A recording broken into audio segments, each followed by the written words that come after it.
여러분들 웃는 게 얼마나 좋으냐면요, 이 웃는 여자들을 보면은요 이뻐요. 웃는 여자들을 보면 예뻐. 왜 이쁜 줄 아세요? 막 웃으면 장운동이 막 돼. 장운동이 되면 막 소화도 잘 되고 피부가 예뻐. 그럼 피부가 예쁘면 사람들이 예쁘다 그러면 또 웃어, 막 웃어. 그럼 또 장운동이 또 돼. 장운동이 되면 또 40이 되는데 얼굴이 예쁘다 그러면 또 막 웃어. 그럼 또 장운동이 돼. 계속 그 사람이 이쁜 거예요. 계속. 그러니까 이쁜 여자는 이쁠 수밖에 없어요. 왜? 웃어서. 그런데 안 웃는 여자는요 딱 안 웃어. 그럼 사람들이 말도 안 걸어. 맨날 인상 써. 그러니까 장운동이 안 돼. 소화가 안 되는 거야. 소화가 안 되니까 또 인상을 써. 그러니까 주위에서 인상 쓰니까 피해. 그러니까 피하니까 저거 왜 날 또 피해야지. 그리고 또 인상을 써. 그러니까 장운동이 또 안 돼. 장운동이 안 되니까 또 인상을 쓰고. 그러니까 계속 인상을 쓰는 거야. 그럼 50살쯤 되면 안 웃은 사람은요 얼굴에 굵은 주름만 있는 거야. 굵은 주름만. 그래갖고 그냥 얼굴이 보면은요 이마에 막 칼자국 쫙 나 있고 막 이런데 칼자국 나 있는 거야 그냥. 그러니까 안 웃는 사람은요 결국은 웃는 사람이 나타나면 주위에 1m 사람들이 확 모여요. 근데 안 웃는 사람이 딱 나타나면 갑자기 5m 뒤로 사람이 다 물러나요. 그 사람 주위로. 그러니까 나는 매력적인 사람이 되고 싶다. 그럼 웃으면 돼요. 여러분들, 사람은 520개의 근육이 있는데 마라톤을 할 땐 15개가 움직이는데 웃을 땐 230개가 움직인대요. 그러니까 그렇게 좋은 거예요. 여러분들 웃을 때요, 웃는 여자들, 웃는 남자들은 목 디스크도 안 걸려요. 왜 안 걸리는 줄 아세요? 웃으면서 계속 이러는데 목 디스크가 걸리겠어요? 어떤 사람들이 목 디스크 그냥 이러고 인상 쓰고 있는 사람, 이런 사람이 목 디스크 걸리는 거예요. 네. 웃는 게 정말로 중요한 거예요. 그래서 좀 유머를 좀 해라. 내가 전 시간에 유머 그거 하나 했죠. 예, 재미난 거 하나 했죠. 기억 안 나세요? 지금 또 재미난 유머 하나 할게요. 2개 할게요. 2개. 이 토끼의 집념이라는 유머예요. 이제까지는 강의고 지금은 유머예요. 토끼가 하루는 약국에 딱 들러가고 아저씨 당근 있어요? 딱 그랬어요. 그때 약사가 토끼가 약국에서 당근을 찾으니까 기분이 나쁘단 말이에요. 약국엔 당근 없다 딱 그랬어요. 알았어요. 그리고 갔어요. 다음날 또 토끼가 또 왔어요. 아저씨 당근 있어요? 이놈 새끼 약국이 당근 없다는데 왜 자꾸 찾아오느냐고. 알았어요. 그리고 또 갔어요. 다음날 토끼가 또 왔어요. 아저씨 당근 있어요? 너 한 번만 더 약국에 와서 당근 찾으면 가위로 잘라버린다. 네 귀 딱 그랬어요. 알았어요. 그리고 갔어요. 다음날 토끼가 또 왔어요. 아저씨 가위 있어요? 그러니까 약국에 무슨 가위가 있느냐? 그러니까 이 토끼 하는 말이 아저씨 그럼 당근 있어요? 그러더래요.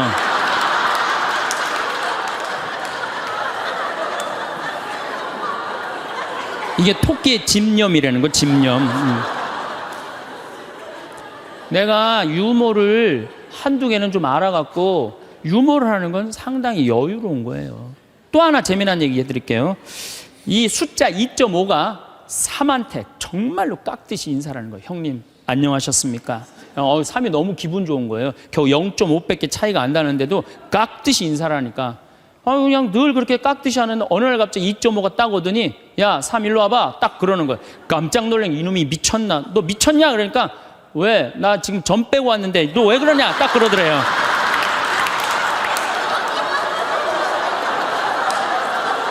재밌어요?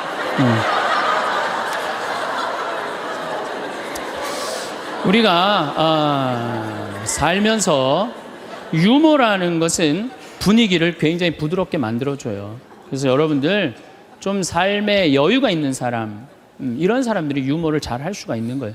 그러면 집안 분위기도 좋고 온 집안이 인상을 쓰고 있어봐요. 그거 좋겠어요. 그래서 항상 웃어라. 행복하고 싶으면. 그리고 귀양 100년 사는 거 웃으면서 살면 좋지 않겠어요? 네. 웃는 사람. 그래서 일소라고 그러는 거예요. 한 번 화내면 한 번 늙고 한 번 웃으면 한 번 젊어진다. 그게 장운동 때문에 그런 거예요. 장운동 때문에. 그래서 여러분들 행복하게 살고 싶으면 어떻게 하시면 돼요? 웃으시면 돼요. 마를린 먼로가 뭐라고 그러냐면은 유머가 없는 남자를 상대하는 거는 날감자를 먹는 거와 같다 그래요. 그러니까 여러분들 만약에 남편이 30년 동안 생전 웃긴 소리 한 번도 안 했어. 그럼 여러분들은 30년 동안 날감자만 먹고 산 거예요. 날감자만. 아니 근데 60까지는 괜찮아. 60까지는. 근데 100살까지 생전 웃긴 얘기 안 해. 그럼 거의 100년 동안 날감자만 먹고 산 거예요. 그 사람 행복하겠어요? 안 행복하겠어요? 안 행복해요. 아인슈타인이요, 여러분들 언젠가 한번 봤을 거예요. 혀를 확 내물고 눈을 크게 뜨는 사진 보셨죠? 아인슈타인이 뭐라 그래요? 나의 천재성은 어디에서부터 시작된다? 유머에서부터 시작된다. 유머에서부터. 이탈리아 사람은 하루에 19분을 웃는데요.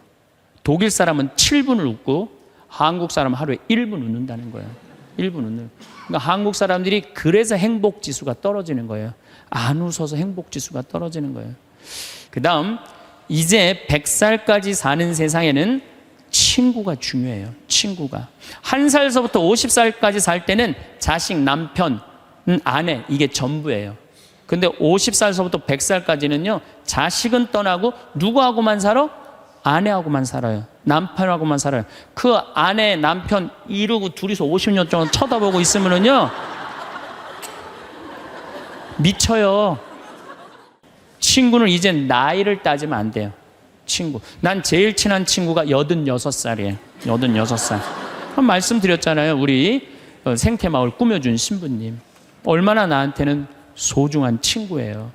그래서 나는 그분 지금 우리 생태마을에 내가 집 져놓고 같이 모시고 살아요. 제가 일주일에 최소한 2-3번은 같이 식사를 해요. 얼마나 좋아요. 86살 되셔갖고 나하고 같이 밥 먹고. 난 또 72살 먹은 친구도 있어요. 여자친구예요, 여자친구. 친구는 나이가 많을수록 좋아요. 나이가 많으면 돈이 많아요. 돈이. 그래서 여러분들 나이 많은 친구 많이 사귀세요. 또 나는 또 7살짜리 여자친구도 있어요. 우리 생태마을에 부활절 때 성탄 때마다 꼭 와요. 너무 예뻐요. 미사 참여하면 천사예요. 천사. 하늘에서 내려준 천사. 그래서 작년에는 너무 예뻐서 내가 30만 원짜리 드레스를 강의 나올 때 사서 입혔어요. 너무 예쁘더라고요. 나이를 먹으면요, 입은 다물고요, 주머니는 열으라고 그랬어요. 나도 이제 주머니를 열 나이가 된 거예요. 친구를 사귀는데 돈을 아끼지 마세요. 친구를 사귀는데 아낌없이. 돈보다 더 소중한 건 친구예요. 제가 어제 상지대학에 교수님들한테 강의를 갔는데 교수님 한 분이 강의 끝나고 오셨어요. 신부님, 나머지는 다 신부님 하는 대로 내가 잘 사는데 친구가 없네요. 내가 은퇴를 했는데 너무 혼자 있는 게 힘들다는 거예요. 여러분들 부부싸움을 했어. 내가 정말 이 집에서 정말로 더럽고 치사해서 내가 못 산다. 자매님들 저녁 10시에 보따리 싸들고 나왔어. 딱 나왔을 때 친구한테 전화해갖고, 친구야, 나 지금 보따리 싸갖고 나왔거든. 나 좀 재워줘라 라고 전화할 수 있는 친구 3명 있느냐? 있으세요? 그 집에 남편도 있고 자식도 있고 그런데 그 집에 가서 남편 딴 방에 가서 자라고 그러고 그 친구랑 잘 수 있는 친구 3명이 있어요? 차라리 찜질방 가서 자는 게 낫지. 응? 그런 친구 3명이 있어야 된다는 거예요.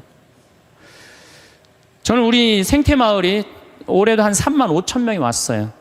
사람들이 왜 이렇게 많이 오느냐고 그래요. 또 주교님들도 그렇게 물어보세요. 이렇게 운영이 잘 되느냐고. 다른 교구 주교님들이. 저는 친구 때문에 그래요. 저는 우리 수원교구 신부가 400명이에요.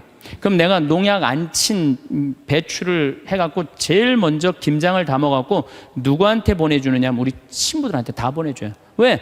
신부한테는 신부가 최고 아니에요. 다 보내줘요. 그럼 농약 안 친 배추로 내가 선물로 하는 거예요. 또 청국장 가루, 이거 참 좋거든요. 사나이가 갑바가 있어야지 맞아요. 그리고 내가 하나씩 한 통씩 다 보내줘요.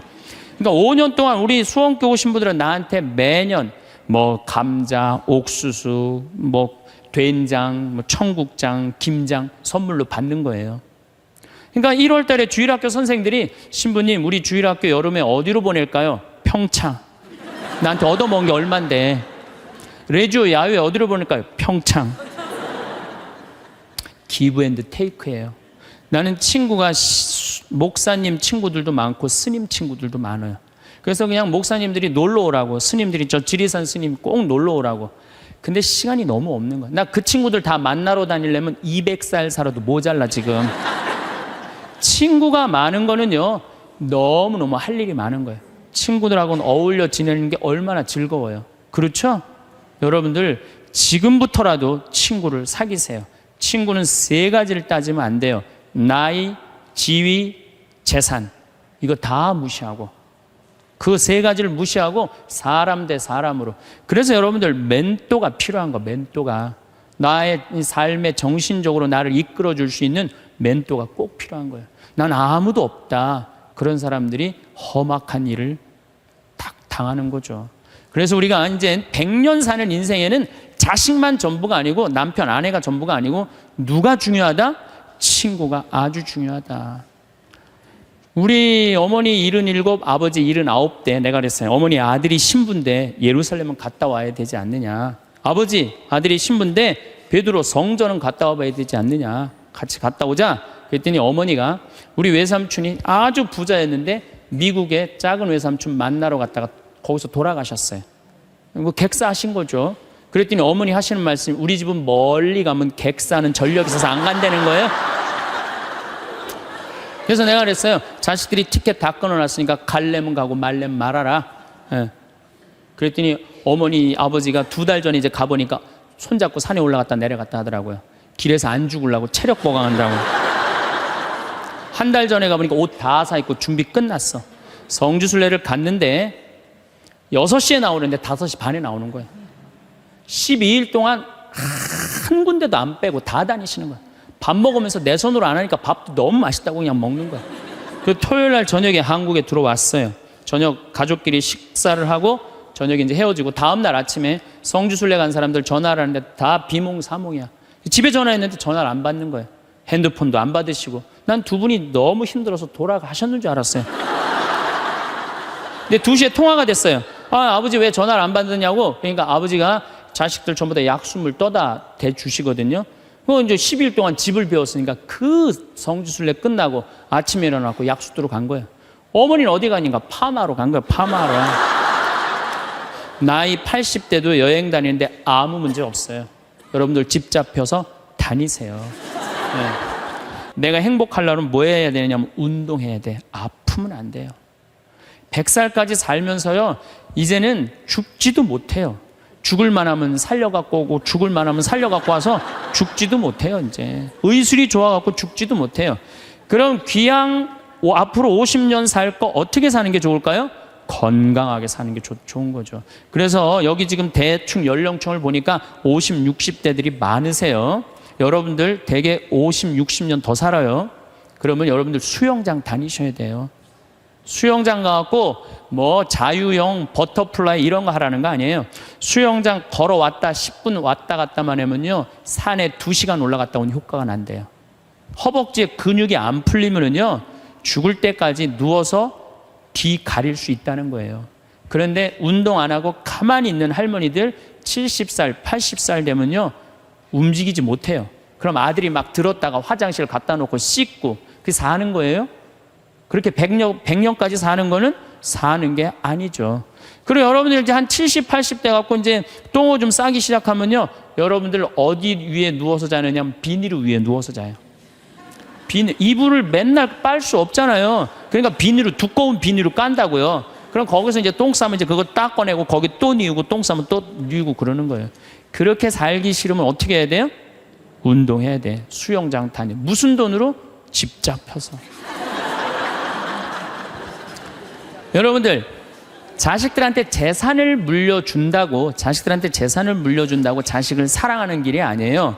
늙어서 자식 나 신경 안 쓰고 자기네들 나름대로 잘 살게 도와주는 게 어떻게 하는 거예요? 자식 도와주는 거예요. 그러니까 지금 누구한테 잘해주는 게, 나한테 잘해주는 게 누구 도와주는 거야? 자식 도와주는 거예요. 그래서 여러분들 이제 자신을 위해서 사세요.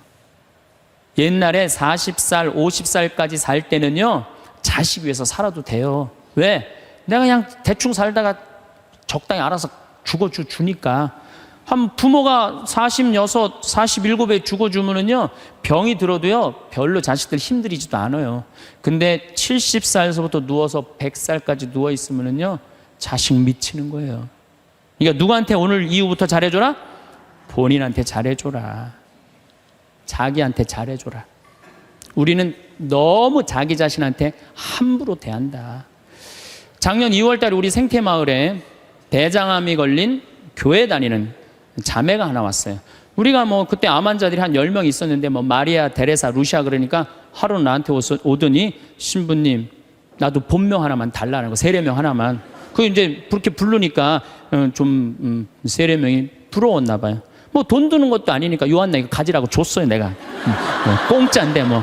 요한나가 됐어, 이 자매가.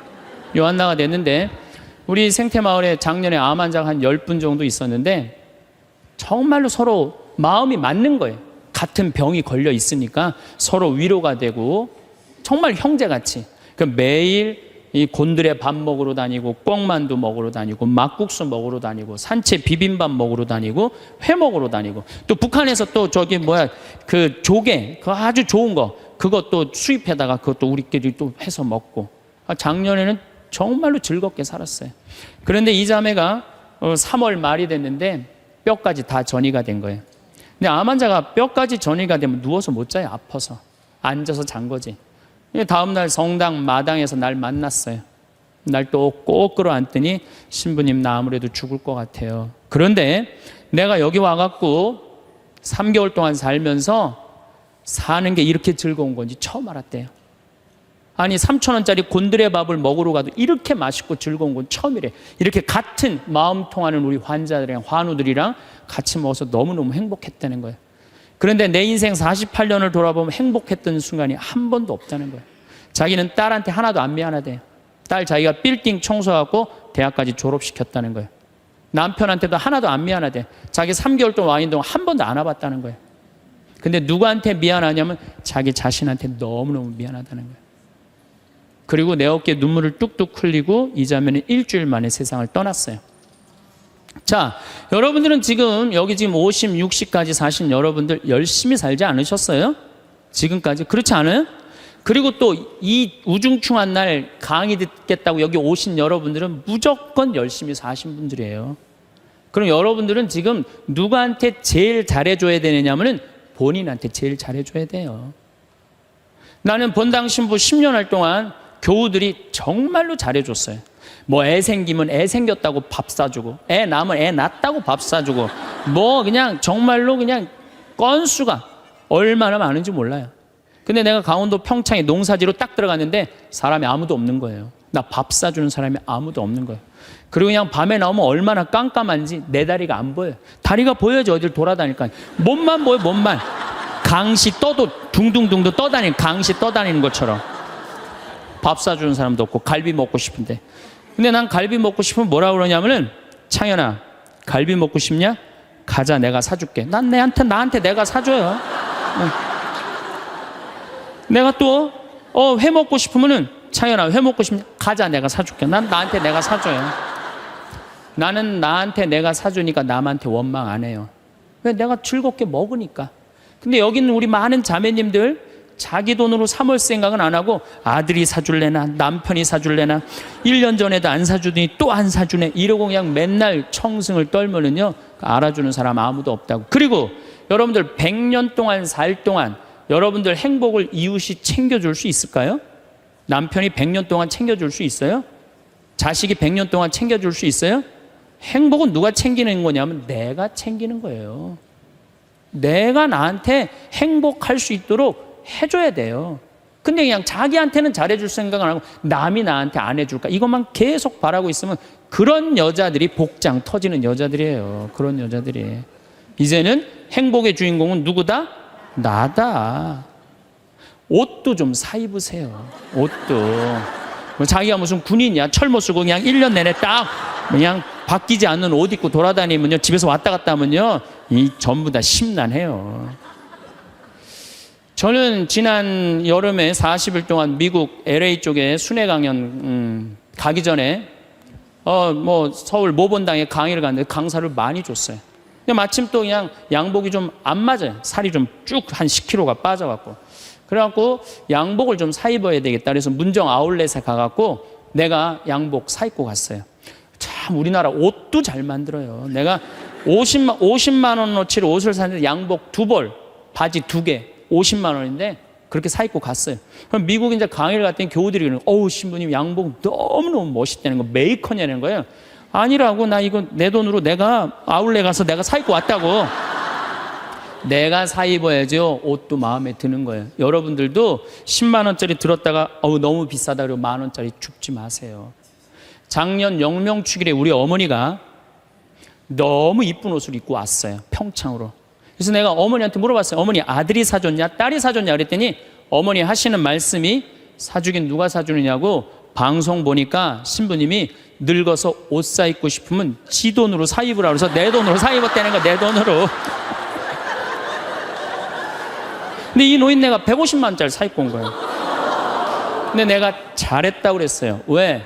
우리 어머니 아버지 자식 내 뒤도 안 돌아보고 키웠어요. 그러면 그 정도 보상받을 자격 충분해요. 난 그거보다 훨씬 더한 것도 받을 수 있다고 생각해요. 자식 위해서 재산 물려준다고 한 푼도 안 쓰고 거지같이 살기를 원하지 않아요. 그런 자식은 없을 거예요. 여러분들도 다 누구 위해서? 여러분 위해서 쓰세요.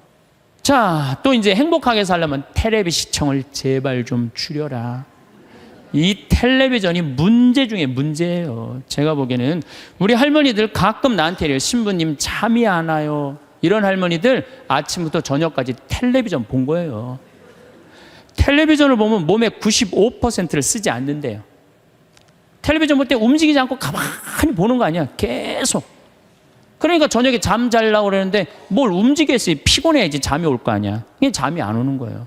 아침에 일어나고 수영장 가고, 성당에 노인대학 가고, 산에 올라갔다 오고, 그리고 뭐 탁구 치러 거기 노인정에 가고 탁구 치고 하루 종일 뛰어다니면요, 밤에 자지 말라고 그래도 기절해서 자요. 아니, 텔레비전 내용 뻔하지 않아요? 가난한 집 아들이 애인이 있는데 출세하고 싶어서 애인하고 배신하고 부잣집 딸한테 그냥 장갈 가버린 거야. 그랬더니 여자가 난 이제 살고 싶지 않다 이렇게 배신당하고 여기 한강에 뛰어내려서 죽었어. 근데 길 가던 어떤 남자가 그걸 보고 뛰어내려서 구한 거예요. 물속에 들어갔고 구했는데 어메 이놈이 또 갑부집 아들이 구했네.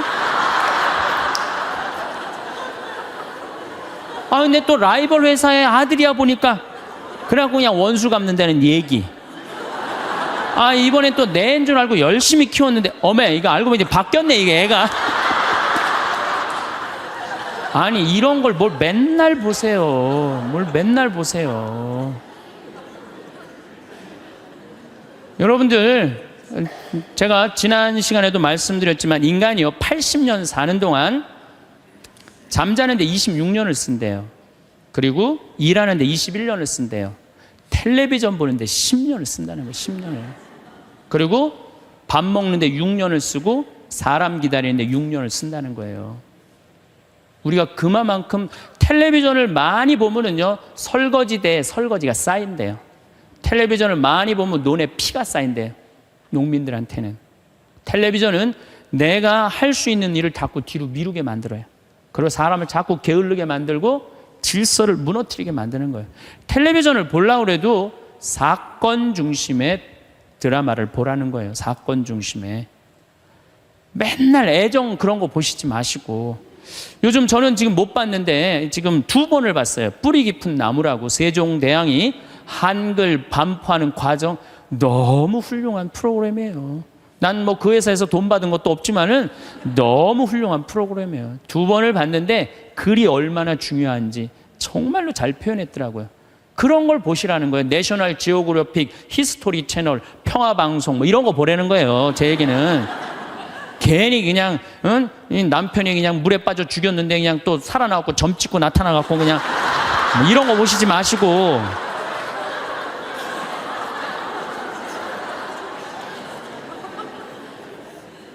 그래서 우리가 텔레비전이 굉장히 유익한 거예요. 근데 그걸 활용할 줄 몰라요. 아침부터 무작정 보는 거예요. 무작정.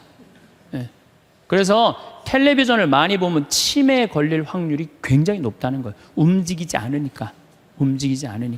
그래서 여러분들 저한테 많은 분들이 신부님 그렇게 바쁜데 언제 책을 3권이나 쓰시느냐고. 텔레비전만 안 보면 돼요. 텔레비전을 안 보고 4시간 하루에 투자하면은요 1년만 책상에 앉아있으면 책 한 권 나와요.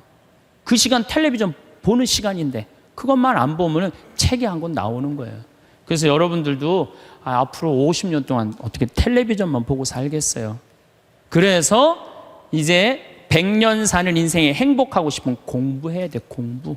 공부하셔야 돼. 이제는 초등학교 6년, 중등고등학교 6년 배워갖고요 60살까지 울고 먹는 거예요. 최대한 봐준다고 해도 60살까지 울고 먹는 거예요. 그럼 60살에서부터 100살까지 살려면 뭐 해야 돼요? 당연히 공부해야 돼요. 제가 우리 교장 선생님들한테 강의 가고 또 교과부 장학사 선생님들한테 강의할 때 그런 얘기예요. 초등학교 절대 폐교하지 말라고. 초등학교 애들은 310만 명이지만 60세 이상은 거의 600만 명이에요. 그러니까 초등학교 1학년서 1반부터 3반까지는 8살 다니게 하고 60살서부터 65살까지 가방 들고 학교 가게 하는 거예요. 의무적으로 누구나 다. 그래갖고 4반부터 6반까지는 60살 2학년 9살부터 1반부터 3반은 2학년 61는 4반부터 6반까지는 61 그래갖고 가방 들고 학교 가게 하는 거야. 그리고 1반 애들, 3반 애들, 4반 애들, 애들이라니 1반 아이들, 4반 늙은 아이들, 학교 다니는 아이들, 자매 결혼 시켜주는 거예요. 학교 갈 때 데리고 가고, 수업 끝나면 집에 갖다 주고. 폭력이 어디 있어요, 폭력이. 그런 거 없어요. 그래서 제 지론은 60살부터 65살까지 학교 다니면서 재산 관리하는 방법, 자녀들과 좋은 인간관계 유지하는 방법, 건강 관리하는 방법, 그리고 여러 가지 배우는 거, 논어도 배워도 되고 얼마나 배울 게 많아요. 그 학교 졸업한 학생에 한해서 100살까지 살 자격증을 줘라. 산다고 사는 게 아니다. 그러니까 여러분들 이제 100년을 행복하게 살려면 어떻게 하셔야 돼요? 공부하셔야 돼요. 내 사는 맛, 사는 멋 저런 거 꼭 사서 읽어보라는 거예요. 꼭 책을 많이 사서 읽어보라는 거예요. 그렇다면 우리가 이제 어떻게 하면 행복하게 살 수 있느냐? 우리가 성모님한테 은총이 가득하신 마리아요, 그러죠? 여러분, 은총이 가득한 게 뭐죠? 내가 성당을 한 10년을 졌는데 성당을 짓는다고 저녁에 삽자루를 쥐고 계속 삽질을 하고 있는데 기운이 안 나. 근데 형제 하나가 와갖고 딱 넥타이를 부르고 삽을 딱 잡으면요, 내가 기분이 너무 좋아요. 그 형제는 무슨 형제예요? 은총이 가득한 형제. 근데 우리는 성모님한테 은총이 가득한 마리아라고 그래. 그래서 성모님은 왜 은총이 가득하냐? 천사가 나타나갖고 마리아, 아이를 가질 것이다. 성모님의 첫째 반응은 그 말뜻이 무슨 말뜻일까? 곰곰이 생각해요. 은총 가득할 사람, 할 수 있는 사람은 첫 번째 조건은 곰곰이 생각하는 거. 내 인생이 어떻게 될까? 내가 처년대 아이를 가지면은 내가 이 아이랑 같이 돌에 맞아 죽지는 않을까? 요셉 남편한테는 어떻게 해야 되나? 곰곰이 생각을 했어요. 자기 인생에 대해서. 여러분들은 이제 여기 지금 60살 되신 분들은 100살까지 살 것이고 50살 되신 분들은 110살까지 살 것이고 40살 되신 분들은 120살까지 살 거야. 그럼 나는 이제 자식 다 키우고 60살서부터 120살까지 뭐하고 살 거냐? 곰곰이 생각해야 돼. 만약에 곰곰이 생각 안 하는 사람은 은총 가득하게 살 수가 없어요. 저는 신학생 때 이런 생각을 했어요. 우리가 지금 성당 건물 짓는 것만 중요한 게 아니다. 앞으로 주 5일제가 되면은 교우들은 바깥으로 나간다. 2만 달러가 넘으면 거의 선진국이 예를 들어보면 전부 주일미사 안 하고 다 놀러 나간다. 그렇다면 이제는 교회는 도시에다가 건물을 짓는 게 중요한 게 아니고 자연 안에다가 교우들이 와서 기도하고 쉴 수 있는 데를 만들어야 된다. 난 그 신학생 때 곰곰이 생각했어요. 그 신부되자마자 내가 땅 보러 다녔어요. 돈 한 푼도 없는데도 30억짜리 40억짜리 막 땅 보러 다녔어요. 근데 마침 교구에서 땅이 있고 선배 우리 김창린 신부님이 도와주셔서 내가 32살 때부터 필리포 생태마을을 꾸미기 시작했어요. 이제는 거의 완성 단계에 왔어요. 내 사제생활 20년 동안을 거의 그걸 다 한 거예요. 그랬더니 우리 주교님께서 황 신부 그 평창도 중요하지만 여주의 땅이 15만 평이 있으니 그걸 개발해봐라. 그래서 내가 지금 그거 개발 전담 신부예요. 그런데 평창은 15,000평인데 여주는 15만 평에. 내가 이제 그거를 이제 꾸밀려고 그러면은 내가 또 한 20년은 또 그냥 흘러가겠어요. 너무너무 바쁘게. 나는 20년 동안 할 일이 있어요. 나는 늙어도 걱정 없어요. 할 일이 있으니까. 그랬더니 주교님이 또 한 번은 부르시더니 용인에 대대리에 5만 평이 있으니 그것도 개발하라는 거예요. 나는 80살까지 할 일이 있는 거야, 나는. 얼마나 좋아요, 할 일이 있으니까. 근데 저는 제가 하고 싶은 건 아프리카의 생태마을 꾸미는 거예요. 그래갖고 지금 말라이 김청자 선생 가 있는데 우리 한상호 신부님, 우리 또 수원교구 신부들 가 있는데 내가 관심 많아요. 그래서 나름대로 지금 준비를 하고 있어요. 그래서 내가 아프리카의 생태마을 꾸밀라고 생각을 해보면은 100살까지 할 일이 있는 것 같아. 100살까지. 그리고 이제 대한민국을 나는 전체로 생태마을을 꾸미고 싶은 게 꿈이에요. 그래서 우리나라에 한 40개 생태마을을 꾸미고 싶어요. 그럼 난 120살까지 할 일이 있는 거야. 늙어서 할 일이 기다리고 있다. 이거 행복한 거예요. 여러분들 만약에 내가 60살서부터 120살까지 아무것도 할 일이 없다. 그건 사는 게 저주예요. 오래 사는 게 저주예요. 여러분들 오늘 이후에 계획을 한번 짜보세요. 나는 60살에 뭘 할 거고 70살에 뭘 할 거고 80살에 뭘 할 거고 90살에 뭘 할 거고 100살에 뭐 할 거다.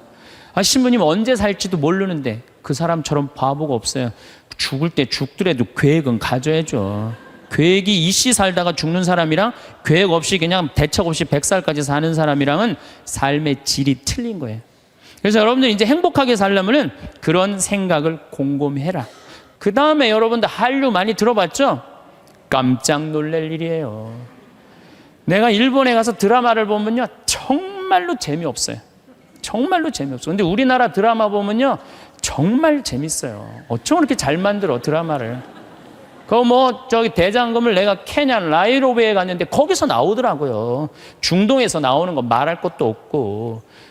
중동에서 대장금 할 때는 시청률이 90%라 아예 가게를 열 수가 없대. 사람이 돌아다니지 가게를 열지. 그러니까 사람이 없으니까 가게 사람들도 일찍 들어와서 다 보는 거예요. 그러니까 전 국민이 다 본다는 거예요. 참 대단하지 않아요? 그래서 대한민국이라는 거예요. 문화는요, 선진국이 끌고 가는 거예요. 그렇다면 이미 우리나라는 문화 선진국이 된 거예요. 이제 만족하고 살아야 되거든요. 근데 우리는 아직도 무슨 병이 들어있어? 1등병이 들어있는 거야. 아직도 1등병이 들어있는 거야.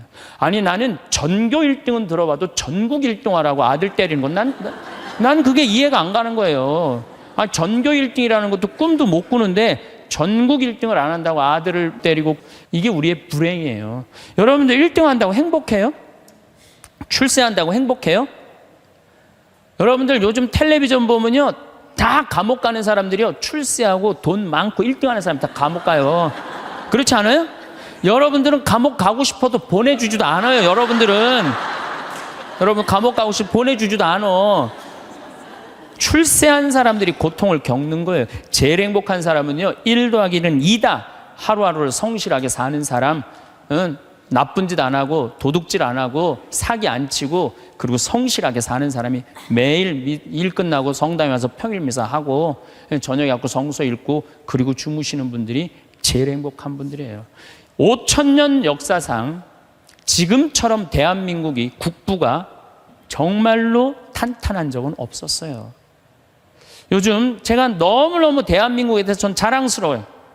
강의 외국을 나가면서 또 여기저기 여행 다니면서 환경 문제 때문에 좀 다니면서 내 나라가 너무너무 나는 우리 수원교구의 그 수원교구 대리구장 신부님이라고 있어요. 최재용 신부님이 정말 기가 막힌 말씀을 하시더라고요. 어떤 말씀을 하시냐면은 우리 이제 신부들이 이제 서품식 때 신부들이 한 30명 나오니까 서품 시간이 2시간, 3시간 길어지니까 신부들이 짜증을 부리니까 신부님이 이런 말씀을 하시더라고요. 나는 말이야, 이 고속도로에 차가 막혀 있으면 가슴이 너무 터질 듯한 기쁘대요. 터질 듯하게. 무슨 소리냐 그랬더니 자기 어렸을 땐 차 구경하기 하루에 한 대도 구경 못 했다는 거예요. 한 대도 구경 못 했는데 지금은 그 차가 너무 많아갖고 이게 그냥 꽉 차 있으면요, 내 나라가 이렇게 잘 살게 됐구나. 터질 듯 하다는 거예요. 그러면서 신부님 말씀이 서품식 옛날에 신부 하나 둘 나오는데 지금 30명씩 나오는데 그 줄 서서 가는 거 보면 가슴이 터질 듯 하다는 거예요. 그 터질 듯한 거랑 우리나라 자동차 터질 듯한 거랑 똑같다는 거예요. 그 말씀 들어보니까요, 정말로 맞는 말씀이에요. 이렇게 정말로 행복한 나라에서 국민들이 왜 감사하지 못하느냐고요. 항상 어떤 처지에든 감사하여에 대해서 말씀을 드리겠습니다. 여러분들 참 우리나라 행복한 나라예요. 우리나라처럼 살기 좋은 나라가 없어요. 우리가 6.25 전쟁 끝났을 때 우리나라가 어느 정도로 살았느냐면 세계 가난하기로 세계 6위였어요. IT 아시죠? 지난해 지진이 일어났던 IT하고 똑같았어요. 근데 지금 50년이 지난 지금 IT는 어떻게 삽니까? 정말로 거적대기 속에서 살아요. 그런데 50년이 지난 우리나라는 지금 어떻습니까?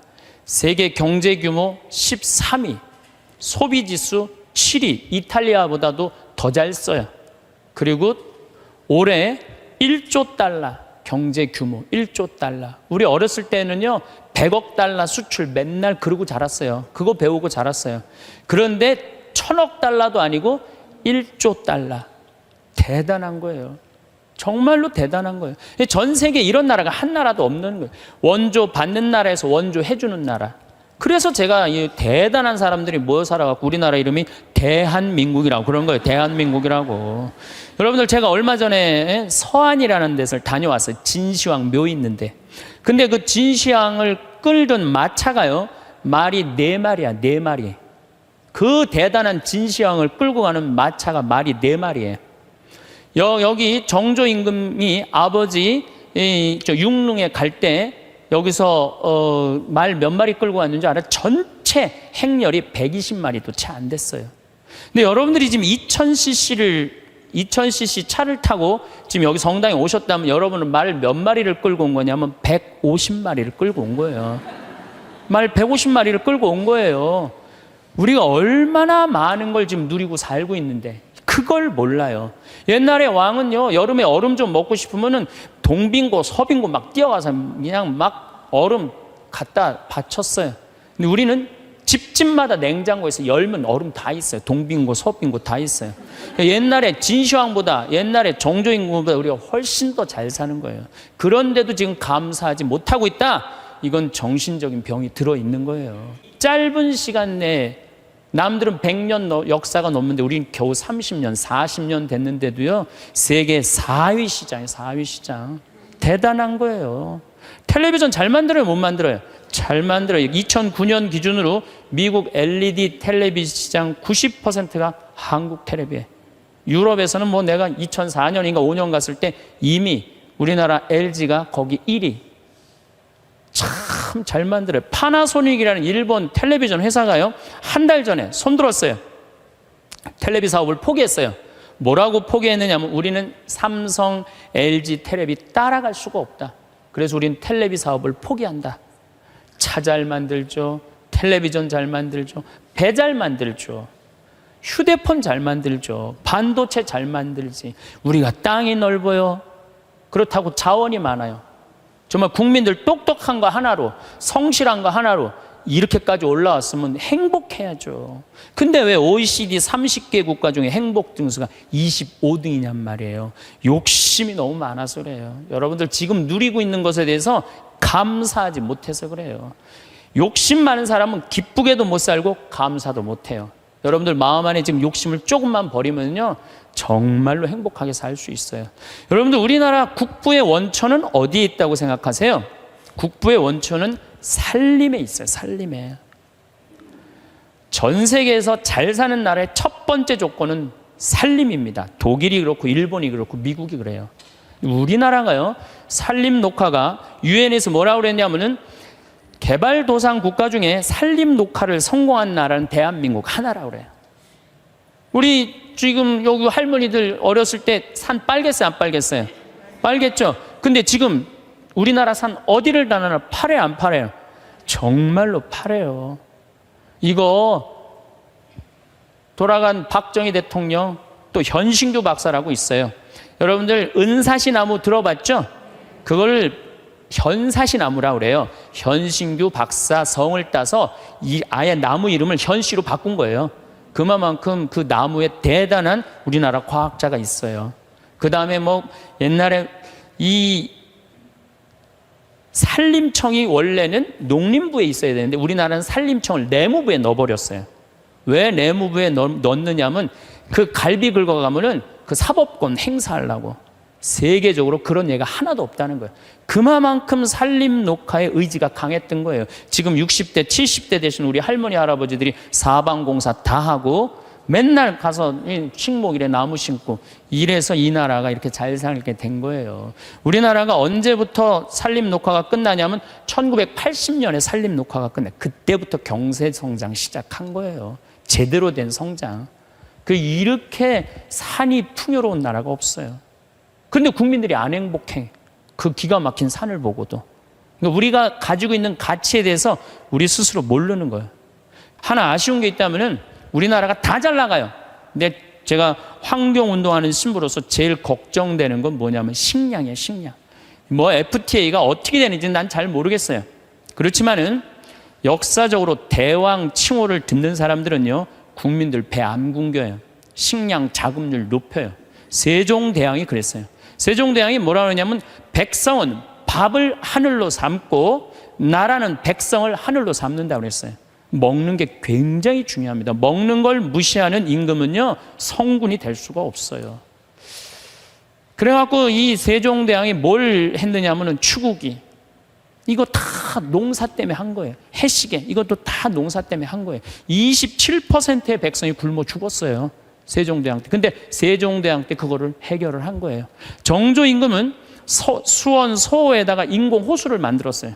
그래갖고 제발 우리 백성들 안 굶긴다고 어떻게? 안 굶긴다고 뭐를 했느냐면은 거기 연구소를 했어요. 그래서 여러분들 농촌진흥청이 왜 지금 수원 서호에 가 있는 줄 알아요? 그 세종대왕의 전통을 이어받는다고. 근데 지금 우리나라가 식량 자급률이 27%밖에 안 돼요. 그런데 이번에 FTA를 통해서 더 포기하겠다는 거예요. 우리가 쌓아놓은 거 하루아침에 무너지는 건 식량이에요, 식량. 그래서 이 식량 문제만 우리 국민들이 정말 의식을 갖고 해결해 나갈 수 있다면 대한민국은 앞으로 세계 4위, 3위까지 올라갈 수 있어요. 그 다음 또 하나 잘해야 되는 거, 국회의원들. 제발 좀 싸우지 좀 않았으면 좋겠어요. 응? 이 예산안 처리를 한 번도 제때 처리한 적이 없어. 올해도 그냥 넘어가고 있어요. 국민들은 너무 잘하는데, 국민들은 너무 대단한데, 우리 국회는 세계 5대 최대 최악의 국회라고 선정이 됐으니 이게 참 안타까운 거죠. 내가 여의도 와서 강의해서 하는 소리에 저기다 대고 지금. 예. 그래서 우리는 정말로 이제 감사하면서 살아야 된다. 감사하는 사람은요, 행복할 수 있어요. 제가 언젠가 행복 강의 때도 말씀드렸지만 요한 바오로 2세 교황님이 돌아가시면서 뭐라고 그랬냐면은 나는 행복합니다. 여러분들도 행복하십시오. 그리고 돌아가셨어요. 이분이 1920년에 태어나셔서 2005년에 돌아가셨어요. 근데 이분이 안 행복할 게 뭐 있어요? 얼굴 잘생겼지, 키 크지, 노래 잘하지, 언어는 11개 언어를 자유자재로 했어요. 그리고 오상 받으신 비오 신부님이 뭐라고 그랬냐면 저분은 교황 될 분이라고. 신부 되자마자 주교되고, 주교되자마자 추기경 되고, 추기경 되자마자 교황 됐어요. 1981년에 교황이 돼서 2005년까지 24년 동안 교황 자리에 있었어요. 근데 이분 그렇게 청승 떨면서 안 살았어요. 하고 싶은 대로 하고 살았어요. 얼마나 하고 싶은 대로 하고 살았느냐면은 시성식을 2000년 동안 교황청에서만 했거든요. 근데 이분은 뭐라고 그랬냐면 나는 나가서 한다. 누가 교황청에서 하라고 누가 정해놨느냐? 그래갖고 84년에 한국에 오셔서 시성식 하신 거예요. 파격적이시죠. 갈릴레오 갈릴레이 둥그렇다니까 그냥 옛날에 교황들이 평평한지 이놈은 뭐가 둥그러냐. 그러니까 이번 교황님이 요한 바오로 2세 교황님이 500년 만에 미안하다. 너 감옥에 가두고 탑에 가둬서 사과했어요. 동방교회 파문한 거 철회했어요. 그랬더니 동방교회가 수익권 인정해 줬어요. 그리고 102회에 걸쳐서 136개 나라를 순방한 거예요. 거의 24년 동안 교황청에 있은 적이 없어요. 전 세계 돌아다니냐고. 그래서 그분을 평화의 사도라고 그러는 거예요. 하고 싶은 대로 다 하고 돌아가시면서 나는 행복합니다. 여러분들도 행복하십시오. 그리고 돌아가셨단 말이에요. 여러분들도 이제 그만 자식 위해서 희생하세요. 집 잡혀갖고 먹고 싶은 거, 입고 싶은 거, 여행 다니고 싶은 거 다 다니세요. 다 다니고 한 90살 때 이제 죽을 때쯤 통장에 500만 원 딱 남겨놓고 자식들 불러요. 부르고 이렇게 말하세요. 나는 행복했다. 하고 싶은 대로 다 해서. 니네들도 행복해라. 그리고 돌아가셔야 돼요. 제일 내가 가슴 아픈 분들이 어떤 분들이냐면은 한 60살쯤 암이 걸려갖고 인생 돌아보니까 고생만 했단 말이야. 죽을 때 울면서 딸 불러서 엄마처럼 살지 말아라. 그리고 죽는 사람이 제일 가슴 아파요. 여러분들 죽을 때 이렇게 말씀하고 돌아가셔야 돼요. 엄마처럼 살다가 행복하게 살다가 너희들도 마지막 날에 하늘나라에서 다시 만나자. 아버지처럼 행복하게 살다가 어떻게? 마지막에 하늘나라에서 우리 다시 만나자. 그리고 돌아가셔야 돼요. 그래서 여러분들이 자, 내가 내 마음 안에 슬픔, 괴로움, 고통, 불행이 꽉 차 있어. 그러면 내가 이웃한테 뭘 나눠줄 것 같아요? 슬픔, 짜증, 원망, 이것만 나눠주게 돼 있어요. 근데 내 안에 기쁨이 흘러 넘쳐. 그냥 평화가 너무 흘러 넘쳐. 감사가 흘러 넘쳐. 행복이 흘러 넘쳐. 그런 분들은 이웃한테 뭘 줄 것 같아요? 기쁨, 평화, 그 다음에 구원까지 줄 수 있어요. 그래서 여러분들 돌아가시는 날, 하느님한테 돌아가시는 날, 하느님 정말로 이 세상에 와서 정말 감사합니다. 이렇게 당신 믿고 살아와서 나는 이 세상을 너무너무 행복하게 살았습니다. 그리고 돌아가실 때 꼴까닥 돌아가시라 이거예요.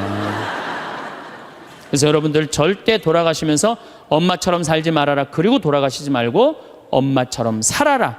그리고 돌아가시고 행복하게 사시다가 가시기를 바라겠습니다. 감사합니다. 아침에 눈을 뜨고 가장 먼저 하는 일은 무엇일까요? 대부분의 사람들은 무의식적으로 얼굴, 근육을 움직입니다. 이마를 찌푸리거나 입술을 꾹 다물거나 혹은 그저 멍하니 천장을 바라보는 표정을 짓죠. 이 순간 여러분은 아직 깨어나지 않은 것처럼 느껴질 수 있지만 몸은 이미 하루를 준비하기 시작합니다. 그리고 그 준비의 방향은 여러분이 짓는 표정에 따라 달라집니다. 많은 사람들이 기분이 좋아야 웃는다고 생각합니다. 행복해야 미소를 짓고 즐거워야 웃음이 나온다고 믿죠. 하지만 인간의 몸은 생각보다 훨씬 단순하면서도 영리한 방식으로 작동합니다. 표정이 먼저 만들어지면 감정이 그 뒤를 따라옵니다. 이것은 단순한 긍정적 사고가 아니라 우리 몸이 가진 생리적 구조입니다. 얼굴을 찌푸리면 몸은 즉시 긴장 모드로 들어갑니다. 이마의 근육이 수축하고 눈썹이 모이고 턱에 힘이 들어갑니다. 이 신호는 뇌로 전달되고 뇌는 지금 무언가 잘못되었다고 판단합니다. 위험하거나 불편하거나 불만스러운 상황이라고 인식하는 것이죠. 그러면 몸 전체가 경계 태세를 갖춥니다. 어깨가 올라가고 호흡이 얕아지고 심장 박동이 빨라집니다. 이 모든 과정이 단 몇 초 안에 일어납니다. 반대로 입꼬리를 살짝 올리면 어떻게 될까요? 얼굴 근육이 부드럽게 움직이면서 뇌에 다른 신호를 보냅니다. 지금은 안전하고 편안하고 괜찮은 상황이라는 메시지죠. 뇌는 이 신호를 받아들이고 몸 전체에 이완 명령을 내립니다. 어깨가 내려가고 호흡이 깊어지고 긴장이 풀립니다. 이것이 바로 표정이 감정을 만드는 과정입니다. 이 원리를 이해하면 여러분은 하루를 전혀 다르게 시작할 수 있습니다. 아침에 일어나서 거울을 보며 의식적으로 입꼬리를 올려보세요.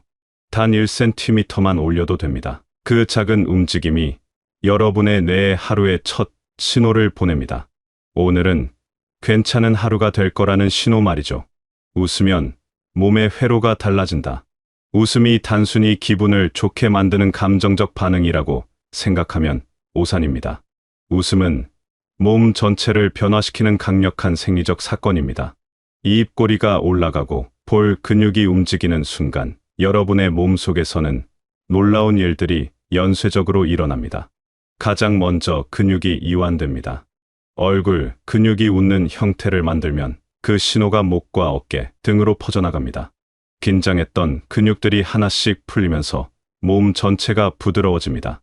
이것은 마치 꽉 조인 매듭을 푸는 것과 같습니다. 한 곳이 풀리면 다른 곳도 자연스럽게 따라 풀립니다. 동시에 호흡이 깊어집니다. 긴장 상태에서는 호흡이 얕고 빠릅니다. 가슴 윗부분만 사용해서 짧게 숨을 쉬죠. 하지만 웃으면 횡격막이 움직이면서 배까지 숨이 내려갑니다. 깊은 호흡은 산소 공급을 늘리고 이는 곧 에너지 증가로 이어집니다. 몸이 활력을 되찾는 것이죠. 장운동도 활발해집니다. 이것은 많은 사람들이 잘 모르는 효과입니다. 웃을 때 복부 근육이 움직이면서 내장에 적절한 자극이 가해집니다. 소화가 잘 되고 배변 활동이 원활해지며 전반적인 신진대사가 향상됩니다. 몸속의 순환이 좋아지는 것입니다. 혈액순환도 달라집니다. 긴장하면 혈관이 수축해서 혈류가 느려집니다. 특히 손발 끝까지 피가 잘 안 가죠. 하지만 웃으면 혈관이 확장되고 심장이 효율적으로 피를 펌프질합니다. 온몸 구석구석까지 따뜻한 피가 흐면서 몸 전체가 생기를 되찾습니다. 이 모든 변화는 마음에도 영향을 미칩니다. 몸이 편안해지면 마음도 자연히 가벼워집니다. 이것은 신비로운 일이 아니라 지극히 자연스러운 현상입니다. 몸과 마음은 하나로 연결되어 있기 때문입니다. 몸이 건강하고 이완된 상태이면 마음도 안정되고 평온해집니다.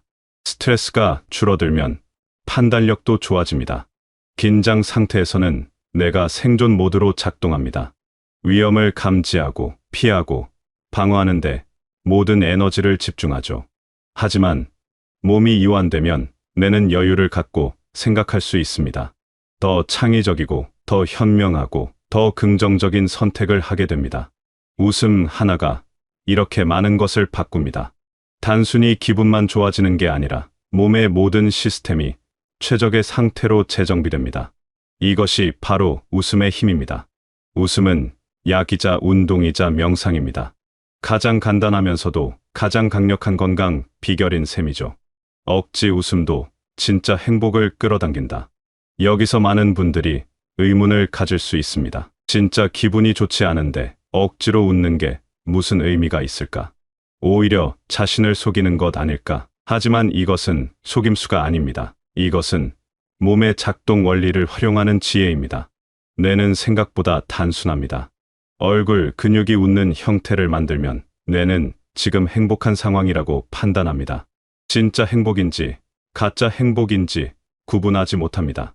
그저 얼굴 근육의 신호를 받아들여서 그에 맞는 화학물질을 분비할 뿐입니다. 입꼬리를 올리면 뇌는 행복 호르몬을 내보냅니다. 세로토닌, 도파민, 엔도르핀 같은 물질들이 분비되면서 기분이 실제로 좋아집니다. 이것은 착각이 아니라 실제 생리적 변화입니다. 처음에는 억지로 시작했더라도 몇 초가 지나면 진짜 기분이 나아집니다. 이것을 피드백 루프라고 부릅니다. 웃는 표정이 뇌에 신호를 보내고 뇌가 행복 물질을 분비하고 그 물질이 다시 몸을 편안하게 만들고 편안한 몸은 더 자연스럽게 웃게 만듭니다.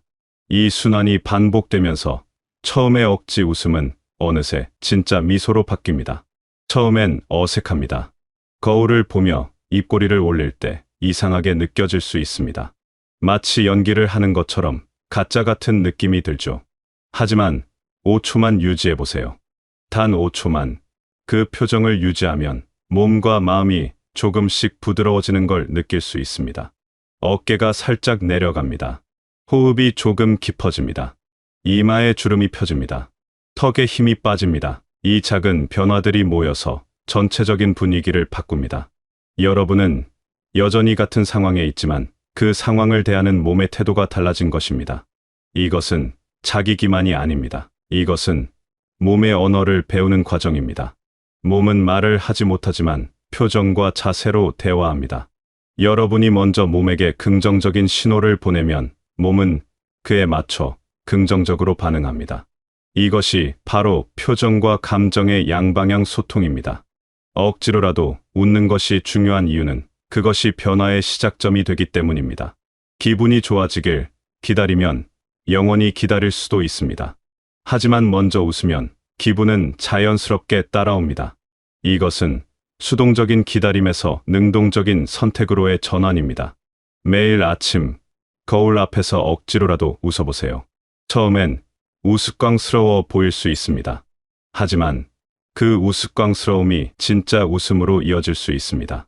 자신의 어색한 표정을 보고 저절로 웃음이 나올 수도 있죠. 그러면 이미 여러분은 성공한 것입니다. 억지가 진짜가 된 순간입니다. 행복은 운이 아니라 기술이다. 많은 사람들이 행복을 운이라고 생각합니다. 좋은 일이 생기면 행복하고 나쁜 일이 생기면 불행하다고 여기죠. 하지만 이것은 반만 맞는 말입니다. 행복의 상당 부분은 여러분의 선택과 습관에 달려 있습니다. 특히 표정 습관은 행복을 만드는 가장 기초적인 기술입니다. 아침에 일어나자마자 거울을 보며 입꼬리를 1cm만 올려보세요. 이것은 단 3초면 충분합니다. 하지만 이 3초가 하루의 시작을 완전히 바꿉니다. 뇌는 아침부터 긍정적인 신호를 받고 그에 맞춰 하루를 설계합니다. 마음이 무거운 순간이 있습니다. 누구나 그런 때가 있습니다. 걱정거리가 생기거나 불안이 밀려오거나 짜증이 날 때가 있죠. 바로 그 순간에 억지로라도 5초간 미소를 유지해보세요. 처음엔 무의미하게 느껴질 수 있습니다. 하지만 5초가 지나면 무거웠던 마음이 조금 가벼워집니다. 완전히 사라지지는 않더라도 견딜 만한 수준으로 바뀝니다.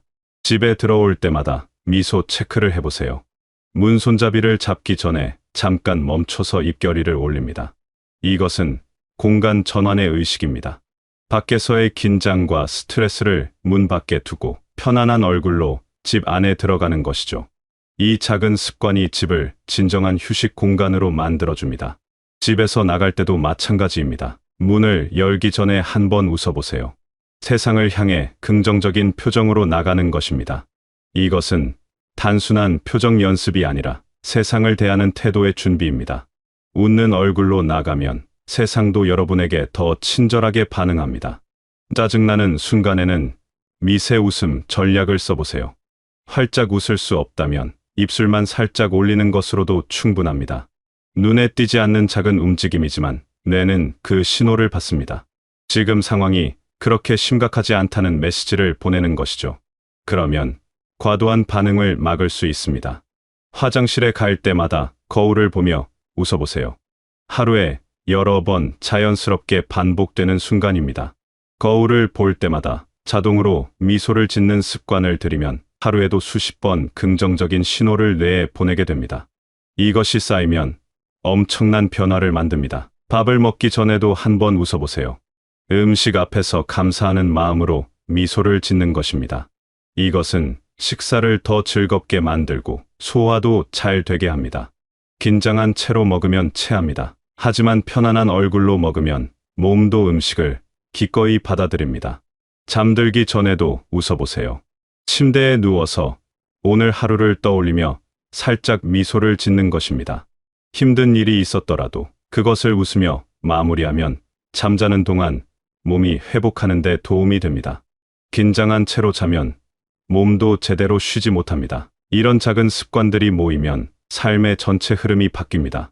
표정이 바뀌면 몸이 바뀌고, 몸이 바뀌면 감정이 바뀌고, 감정이 바뀌면 생각이 바뀌고, 생각이 바뀌면 행동이 바뀝니다. 이 모든 것의 시작은 단 1cm의 입꼬리 움직임입니다. 행복은 하늘에서 떨어지는 선물이 아닙니다. 행복은 매일 조금씩 연습해서 키우는 기술입니다.